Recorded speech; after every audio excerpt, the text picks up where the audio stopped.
ভাই, মানুষের পেটের ভিতরে মুরগি হজম হইতে লাগে 2 ঘন্টা সময়, আর গরু হজম হইতে লাগে 3 ঘন্টা সময়। ভাই, আল্লাহ তাআলা আমাদেরকে যদি এরই খানা খাইছি যদি হজম না করে, তাহলে আমরা কেমন বিপদে পড়ব। ভাই, একবার খাইলে আর খাওয়া দরকার পড়তো না। কিন্তু এমনও এমনও জিন্দেগি আমাদেরকে আছে যে আমরা খাবো, ইচ্ছা মতো খাবো, কিন্তু খাওয়ার পরে আমরা ডেকুর দিব, আমাদের পেশাব পায়খানা সব ডেকুরের সাথে বাইর হয়ে যাবে। কিন্তু আমরা দুনিয়াতে খাই ভাই, আল্লাহ তাআলা আমাদেরকে ধৈর্য দিছে।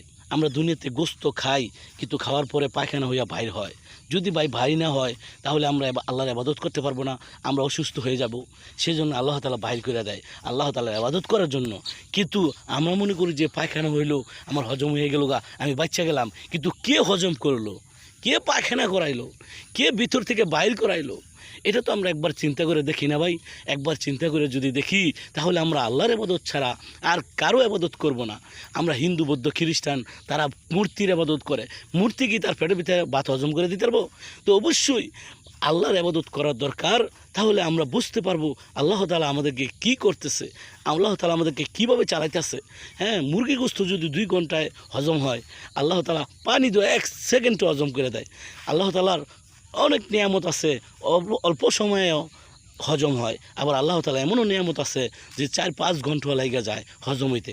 তো এই ভিডিওগুলি আসতেছে সামনে, আপনারা অবশ্যই আমার সাথে থাকবেন। ভালো ভিডিওগুলি বেশি বেশি করে শেয়ার দিয়ে দেবেন।